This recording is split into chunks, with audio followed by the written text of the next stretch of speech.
Now here is what is called long-range penetration strain. America's day of terror.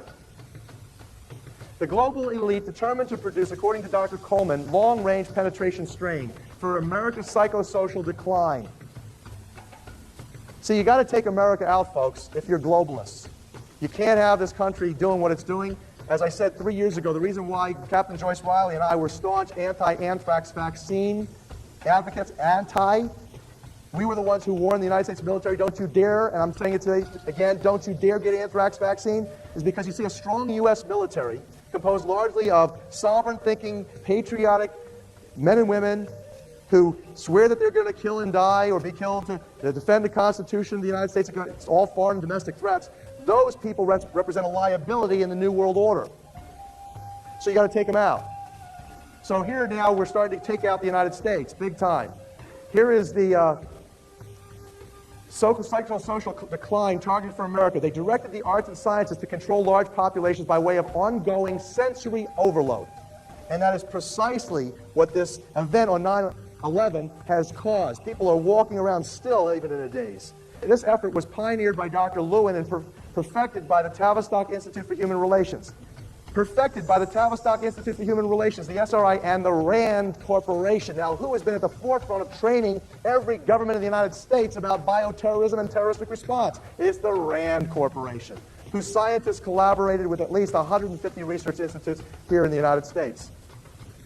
In The Changing Images of Man, Dr. Coleman best described this situation as, quote, a fiendish warfare that has caused the average American to fret over various conspiracy theories, leaving him or her with a feeling of uncertainty and insecurity, isolated and perhaps even afraid, as he searches but fails to understand the decay and rot caused by Willis Harman's The Changing Images of Mankind.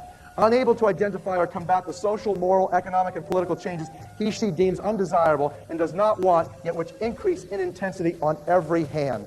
Isn't that what you've been experiencing? Now, Project DARPA and Project Shaky were also part of this electromagnetic frequency projects that the CIA ran and largely perfected. And that Dr. Coleman revealed that in 1958, a startling new development arose.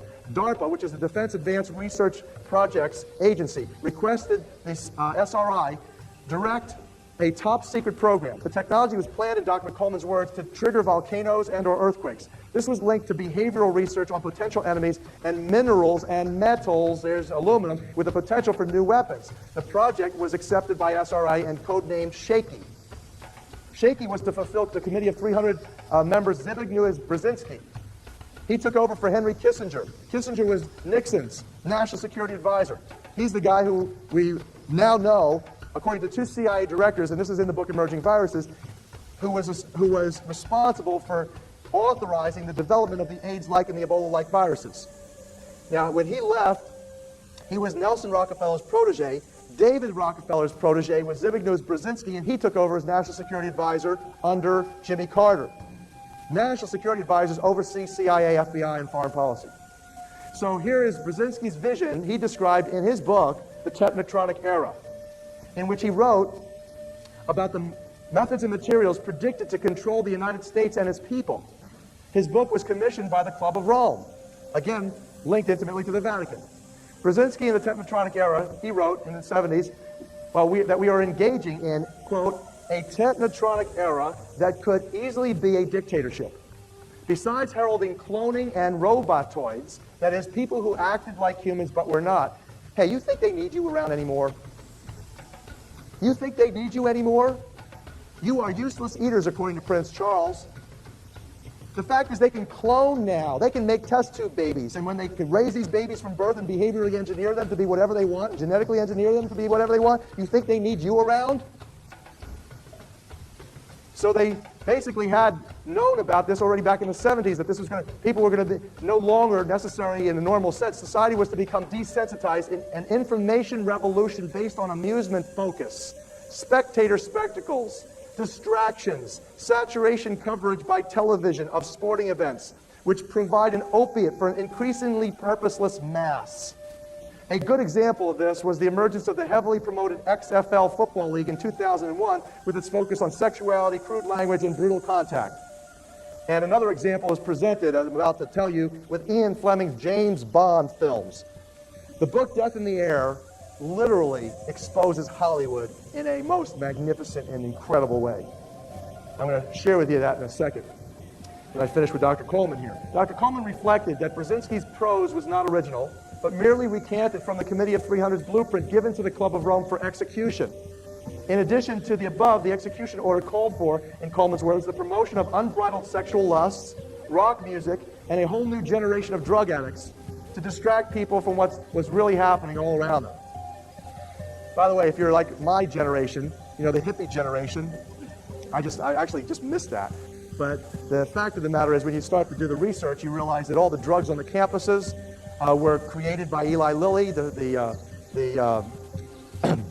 LSD was all a CIA operation, all fitting in perfectly with these same players. So now let's look at this James Bond film, and let's go back to this organization called Maxim Corporation, psyops from Hollywood. Turns out that Ian Fleming was employed from almost the time that he began writing by the British Secret Service. All the James Bond films are based on truth. They spin it into a fictional realm so that you think it ain't really happening. But it really is. And what we've done is the fact that the movie View to a Kill, I guarantee you probably 20% of you in this audience have seen that movie. Go rent it from your video store. View to a Kill. It's been on television a number of times. It's a James Bond film whereby that movie is all about the real Maxim Corporation. Everything about that movie is consistent with everything that I discovered in my research into Maxim. Max is the name of the devil in the movie. Max Zorin Corporation is his company. He is a eugenically engineered psychopath, humanoid, that was president of a company that sought to establish a global cartel for the manufacture of very special microchips that had the capacity to resist the electromagnetic frequencies of Project HARP and or nuclear explosions in the upper atmosphere. Together with his father, an ex-Nazi neuroendocrinologist, Max dabbled in breeding class 1 thoroughbreds from inferior stocks. Again, Maxim Corporation in Houston, Texas, has the same operation of class 1 thoroughbred stock breeding. Besides controlling the government officials as desired, his ultimate plan included violating the environment as needed, including a nuclear strike on a fault line in Silicon Valley to accomplish his global Star Wars industry takeover. The Maxim Corporation that I'm telling you about, the owners of Kaiser Aluminum, are also the owners of Pacific Lumber Company, the people who are devastating, particularly the forest in Northern California called the Headwaters. These are the virtual people in the company that the View to a Kill movie is all about. Now that was badass, boys. Let me tell you, you were with the Department of Freedom, carrying off the front the issues. That's right. You know, Dr. Horowitz there, he was quoting a lot from Dr. John Coleman's book, Conspirators' Hierarchy. I'm going to be checking that book out. The story of the Committee of 300. There's a lot to be learned in that book. Dr. John Coleman was in the MI6. That's Britain's secret service, folks. All right? Now, Buzzy Zipwak, I got to tell you, we talked a lot about things we've covered in all our different subjects here, both on Stop Bitching and Food for Thought, you know, MK Ultra, chemtrails, fluoride, DARPA. Now, what do you got? You got something to mention? We got to wrap it up. We got to wrap this up, but I couldn't help but, as we were researching the GMOs and we're looking at these murals and all that for this week's, past 2 week shows, I couldn't help but keep thinking of this, and I'm just going to read it to you. And it says, "And behold, a pale horse, and his name that sat on him was Death, and hell followed with him. The power was given unto them over fourth part of the earth to kill with the sword, and with hunger, and with death, and with beasts of the earth." And that is from the book of Revelations, chapter 6, verse 8. Hey man, we gotta roll, people. All right, roll up a big fat one and burn it down. Peace out. We gotta go. D.O.F. This is a civil threat. Emergency non-hit system. The ground in the area is also the federal, and local authorities have developed a system to be informed that an actual emergency, the attention signal that was heard, was guided by official supply information, blue scanner news, and emergency non-hit system. This concludes this test of the emergency non-hit system.